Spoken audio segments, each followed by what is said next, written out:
Welcome to the Crush the Quote webinar series.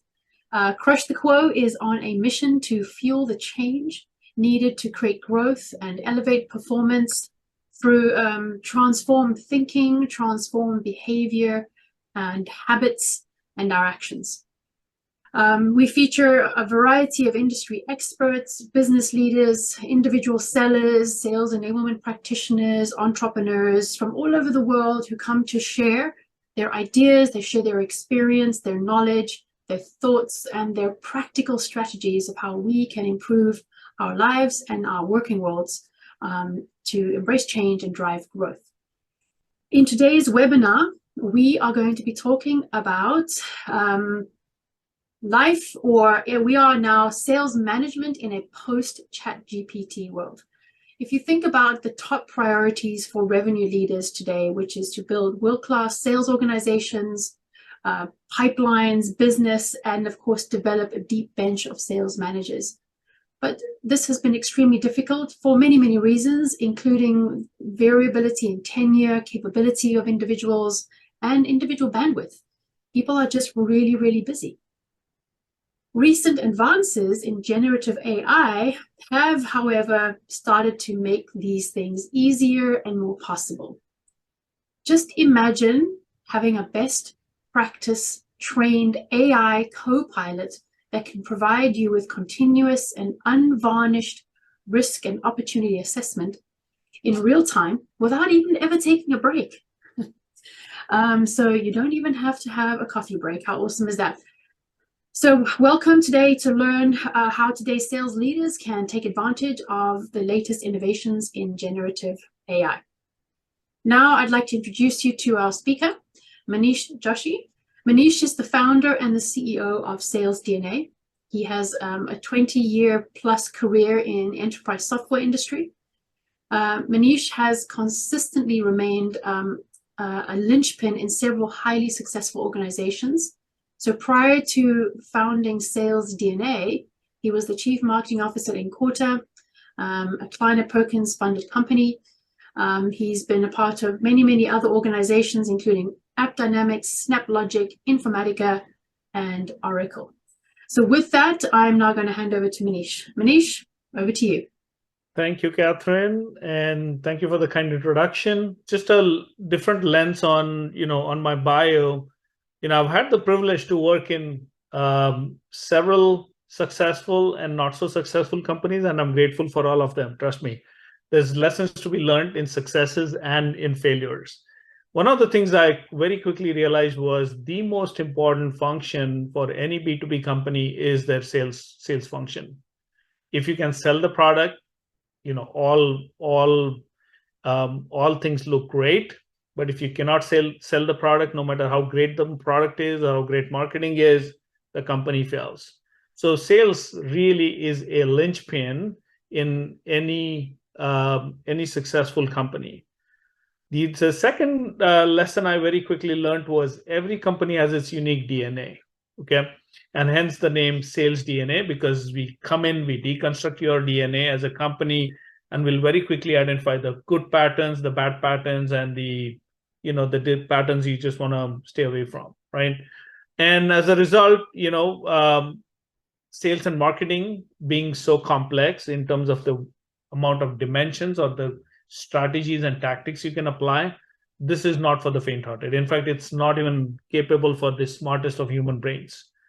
What is needed here is this is a perfect application for AI and machine learning. So with that, what I'm going to do today is I'm going to first set the stage. It's an understatement that generative AI and specifically ChatGPT is taking over the world by the storm. If you see the rate at which ChatGPT got adoption, it hit 1 million users under 5 days, which is like literally 15 times faster than Instagram, which took 75 days. So we are talking about ridiculous speeds at which technology is getting adopted, and something as simple and easy to use as ChatGPT has been literally a no-brainer. Anybody and everybody who can type and has access to a computer and keyboard can interact with ChatGPT. It's been a phenomenal thing. I'll leave you guys also with with the thought that 90% of the jobs in the future don't even exist today, and that's how far-reaching the implications are. And we are at the very incipient stages of this revolution. So there's a lot of excitement ahead of us. Now, how does Excitement generative is AI? one word, right, Manish? If you just pop back to that slide, but I do wonder how much fear there is too. What are your thoughts on that? I personally feel like the more you automate, and that's one of the thesis of the presentation today, is the more you automate, the less you have to work to get the same results. And if you want to work harder, you can get more results, or you can play golf, right? Okay. That's a different, interesting viewpoint. Thank you. Yes. So it's absolutely an aid to humans, human productivity. And just the way we saw the productivity boom in the late 90s and early 2000s, there's another of those booms coming around the corner sooner than later.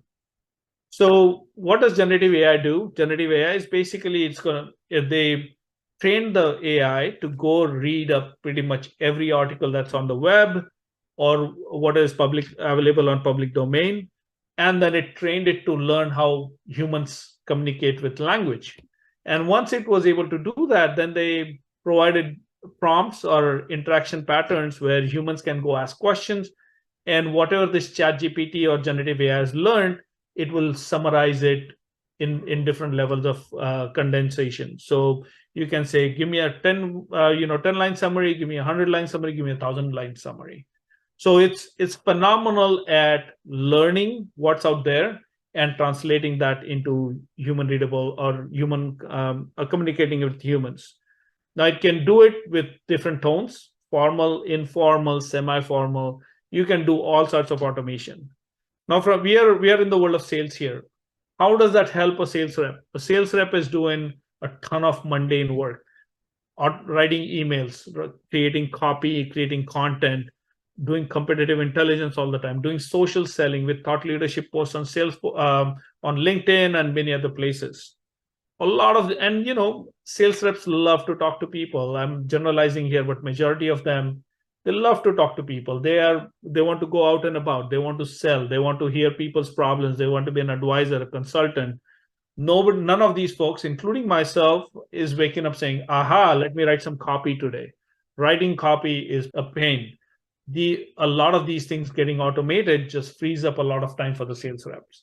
And that's a huge productivity hack. And you'll see a lot of products out there that are slapping on ChatGPT like interface on top alongside their product and offering help automating a lot of these mundane tasks. Unfortunately, there's not a lot of help for sales management. And sales management is, in my opinion, the most critical function in a sales organization. So let's pull back a camera a little bit and let's understand why they're so important. So after a certain scale in the company, the CRO is not going to be intimately familiar with every deal, every customer, every conversation. At that point, the CRO needs to lean on his or her lieutenants to enforce process, to enforce that the right kind of conversations are happening, and to enforce the right kind of results are being delivered. So this middle management, and when we say sales manager, we use it loosely. We are just not focusing on the first line managers, but we are talking about the directors and the regional VPs and the area VPs and the theater VPs. All those constitute as managers or middle management, if you will. Now that's where the majority of the burden is in the organization in terms of delivering results. Yep. Now these managers are constantly battling time between the short-term priorities and long-term priorities. Short-term priorities are all about making your current quarter, because if you don't make your current quarter and if you miss too many of those, then you may not be around. So that always becomes the urgent quadrant. If you remember the framework of focusing on the important quadrant versus urgent, the delivering on quarterly revenues is always the urgent quadrant. On the other hand, the really important one is when you start building a world-class sales team and all the good habits and execution and process, obviously then the results start taking care of themselves. So this is the constant balance between urgent and important. And as a result, there's a push and pull between current quarter and future quarter, being instinctive versus data driven, being reactive, proactive, tactical, strategic, being a player, being a coach, focusing on individuals and giving them custom personalized focus versus looking at teams and making sure you deliver results. Because at the end of the day, as a manager, you need to deliver the number that you have committed to for the quarter, or what your target is. So I was just going to ask you, can you talk us through like the typical day in the life of a seller, of a manager, and the typical kind of things they're having to deal with? Absolutely. And these guys should really be walking around in capes, Catherine. They are true heroes, aren't they? They do so much for the organization. So if you look, when you enter a new quarter, there's a quarterly business review, looking backwards, what happened, what went wrong, what went right. And there's two types of QBRs. One is upward facing, where you're reporting to your management. It's a different level of granularity of information. There's a different narrative to be shared. And then there's the QBR where you are having with your team, which is a different level of communication, a different level of granularity, a different level of messaging. So it's almost like they're working in two different environments at the same time. Yeah, I do like you calling out the rescuing deals, because what you're saying there is they're actually doing two jobs. They're doing their own job, and then they're also doing a lot of the work of the seller, right? Absolutely. So that falls in kind of the forecast bucket, right? When they have to make sure that the forecast, the reps are committing the right kind of deals. They're honoring the concept of commit, and before the rep commits, they need to make sure that they are in agreement that this is a deal that should go into commit. Then there's the pipeline. Do you have enough for the future quarters? Now, when you are so drowning in the current quarter, you're not thinking about future quarters. And by the time if you have a longer sales cycle, by the time you enter the quarter is already spoken for. And that's when it just makes the drowning even worse, because now you're starting the quarter drowning. You don't have enough pipeline. You have to, close whatever is in the pipeline, kicking or screaming, do discounting, whatever it is, they have to make it happen. Then as a result, that results into deal inspection. Every deal has risk, and every deal's risk changes pretty much from week to week or month to month. So they need to stay on top of what has changed in the deal. Did the customer say something? Did a new competitor come in the equation? Is the rep handling the communication correctly? What are the other macroeconomic factors that are affecting the deal? And as a result, there's the coaching and one-on-one. So if you see, just preparing for each one of these meetings can be exhausting.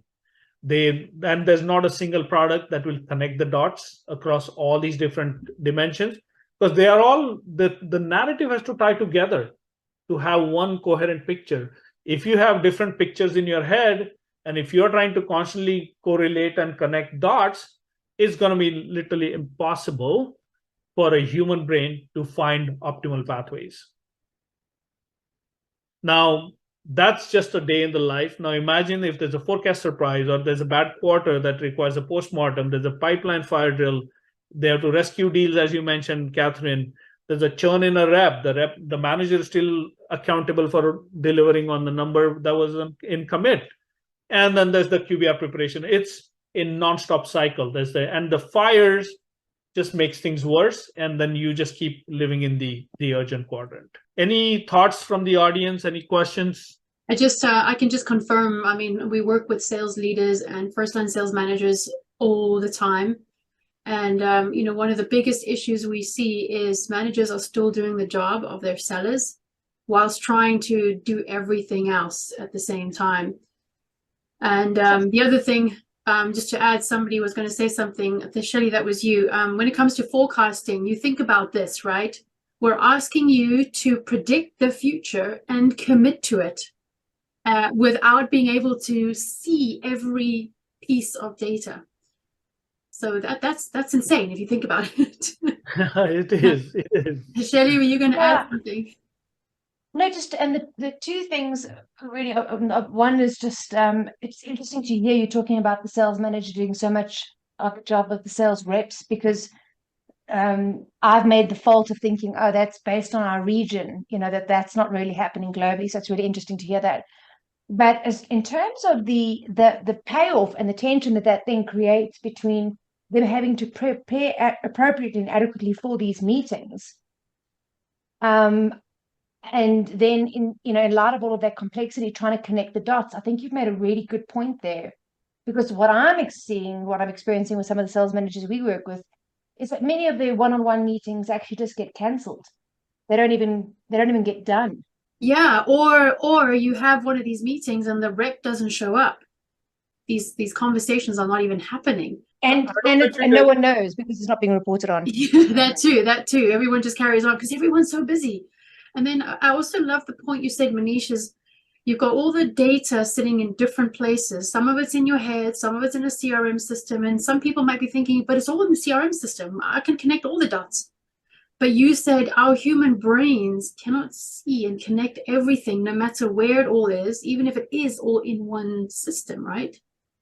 Yeah, and it takes years, Catherine. Like a seasoned VP would take at least 4 to 8 quarters to really understand the business and the rhythms and the cadences of what things happen. The instinct that we talk about is it takes time.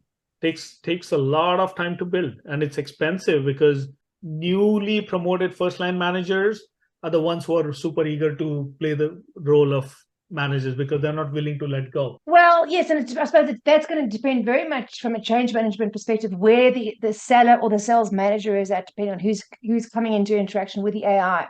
Because if you are dropping the ball on meetings, the AI should, at some stage, surely in the very near future, be able to raise some sort of an alarm. Or if you've input particular objectives that have come out of that session, the AI would then surely begin to track and manage whether or not those objectives are being achieved and if they're reflecting in the salesperson's activities. So it can get really quite integrated. Yeah, so that's going to be interesting. Manish, I think you're going to be expanding on some of that a little bit. One of the theses, as I mentioned, for starting sales DNA was every company has its own DNA, right? So if you hire a new director from some other company, they might be following the MEDIC or MEDPIC or whatever methodology you have, but still there's subtle nuances about the business that need to be understood. Now, ChatGPT, like offering, is a journalist. It's like a Jeopardy champion, right? You can't ask a Jeopardy champion to operate on your heart to make you and do an open heart surgery. They obviously the Jeopardy champion is gonna know like 100x more than a typical heart surgeon would ever know. But you need a specialist, and this is where managers can really benefit from a co-pilot that's steeped in their business. On day one, our co-pilot could potentially go learn everything about your business, what happened in the past few years, and start off as an absolute expert, a specialist. Now, what are the things that a typical specialist co-pilot needs to do? They need to be monitoring deals every single day, literally 24/7. Because like I said earlier, deals change, the risk profile changes, it goes up, goes down, not necessarily always go down. So there's the assessment of every deal all the time. You need to manage reps and their tendencies. Not every rep needs 3.2x pipeline. Some reps who are stellar at qualifying and doing really good job of running a thorough business, they're gonna need 2x coverage. The more junior reps or people who are a little more loose on the qualification criteria, their pipeline conversion rate is going to be 25%. So they're going to need 4x pipeline. So as a manager, you need to manage your teams to different metrics or different bars. And imagine if a manager who has 5 to 7 reps in a mid-size organization, each rep, let's say it's 100K plus size deals. So each rep is working on 3 to 4 deals, closing 3 to 4 deals a quarter. Now, 7 reps, 4 deals each, the manager is looking at 28 different deals. Imagine inspecting 28 different deals in as much depth and as thorough as would basically take up all their waking time. So now this co-pilot can constantly monitor each one of those deals so that it can prioritize for the manager what are the deals they need to focus on, where is the risk, and this risk per deal is assessed across hundreds of different dimensions. Right? So we are not talking about the manager just focusing on the largest deals because they are have the most visibility of the management chain. The CRO knows a $5 million deal versus the 100K deal, but those 5 or 10 100K deals are going to make or break your quarter.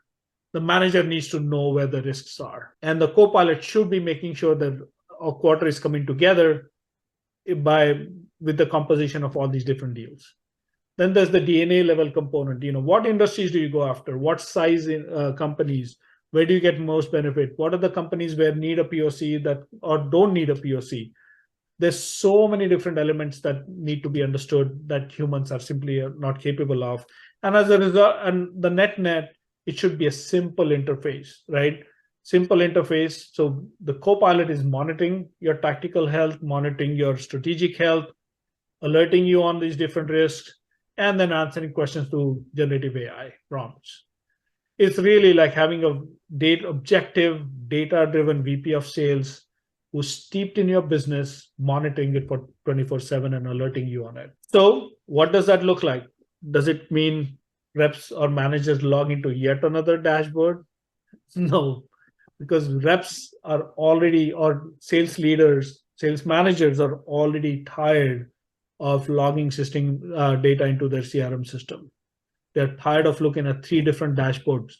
What needs to happen is the co-pilot should be like a guardian angel on their shoulder, tapping them and alerting them on risks as well as opportunities.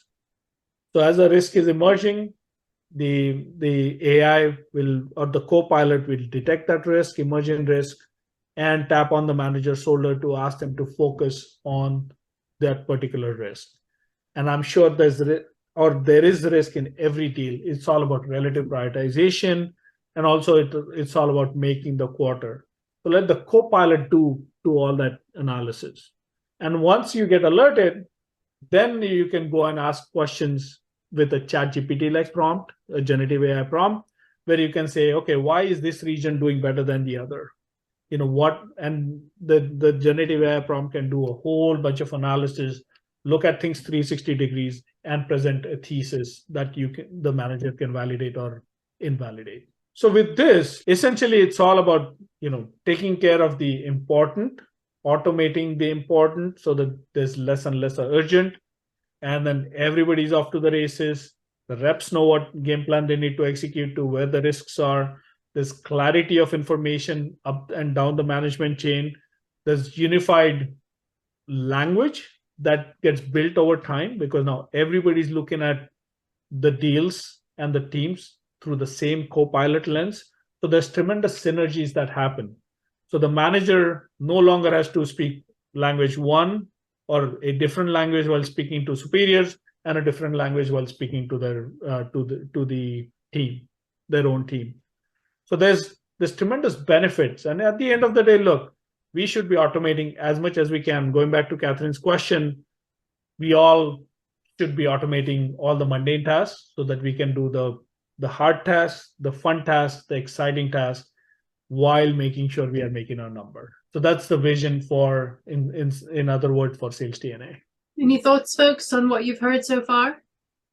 I have a question. So how does the data that the AI is using get inputted? Because it's not public data that it can just go out on the internet and crawl and grab all of that stuff like Chat GPT does. So where does all the information get entered? So we, and I'll speak a little more specific about our product, our co-pilot. So we connect with your CRM system, and then your CRM system has all the information about all the reps in your company, all the accounts, all the opportunities, all the sales activities, marketing activities. So we ingest that information from your CRM system, and then we have an automated pipeline that crunches all the data. Thankfully, company like Salesforce has done a great job of consolidating a lot of that information for us, or standardizing those schemas for us. If you're Microsoft Dynamics CRM or HubSpot, we work with those as well. So the data is basically your data. And that's where the DNA element comes in, right? Your data and your information, or your rhythms and cadence of your business, are yours and captured in your CRM system, and that's where we get the information from.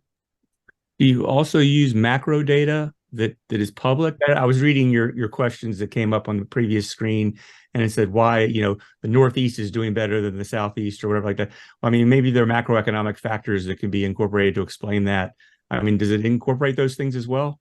Yes, it does. Yes, it does. ChatGPT. This is where the ChatGPT's corpus of knowledge, and in addition, our DNA level information blends really well together. We have a question in the chat, Manish. What skills might be required of sellers and sales managers? Do you believe that there is enough tech fluency in sales managers and salespeople at present? So that's a fantastic question, Shelly. Thank you. It's funny. I was demoing Sales DNA to one of my friends in the industry, and he asked me a question which ended up being a compliment. He said, "So where's the AI?" Right? And I'm like, "That's the point. You don't need to know where there's AI. If you go to Amazon for shopping, you don't have a bot asking you a bunch of questions. They just know your history, right? A well-designed AI is something that's completely transparent. Invisible. It's invisible, right? And it should be delivering what you need and where you need and when you need it.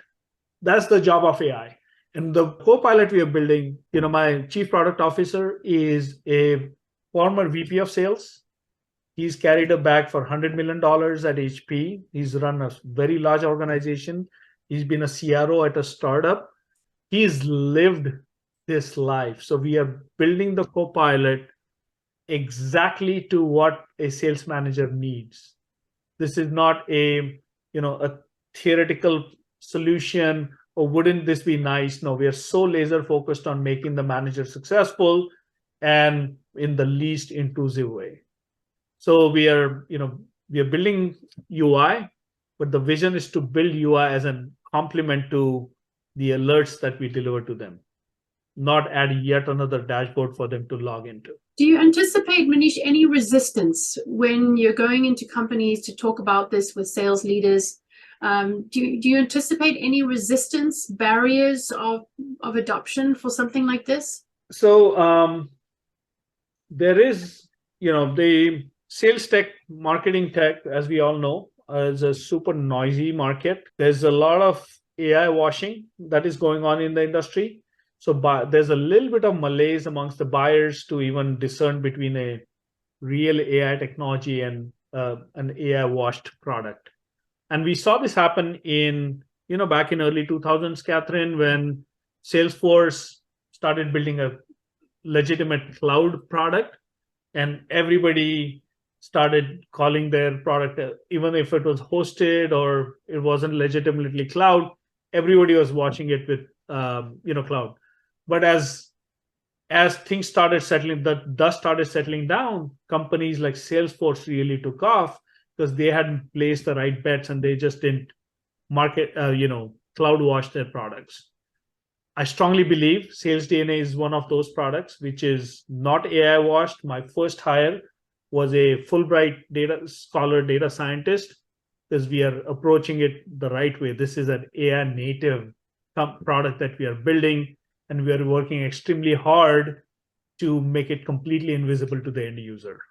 So there's going to be a little bit of that challenge. If people have any questions, feel free to contact me at my email address here. Always looking for feedback. Always looking for if you have some time, would love to show you the product, get your feedback. Always open for introductions. There's so many problems to solve in this world. So I really enjoy connecting with people and finding ways to help each other. So please don't hesitate. Amazing. Thank you all. Thank you all for joining us today. Hopefully you've taken something away. You've had a new perspective on something, perhaps. I'd also like to thank Manish for giving us his time and sharing his expertise. If you do have any further questions, either for Manish, please do reach out to him. His contact details are on screen now. by all means, reach out to our team as well. And once again, we really appreciate your active participation in our session today. Thank you, everyone. Have a great day, a great evening, and hopefully catch you on one of our future webinars.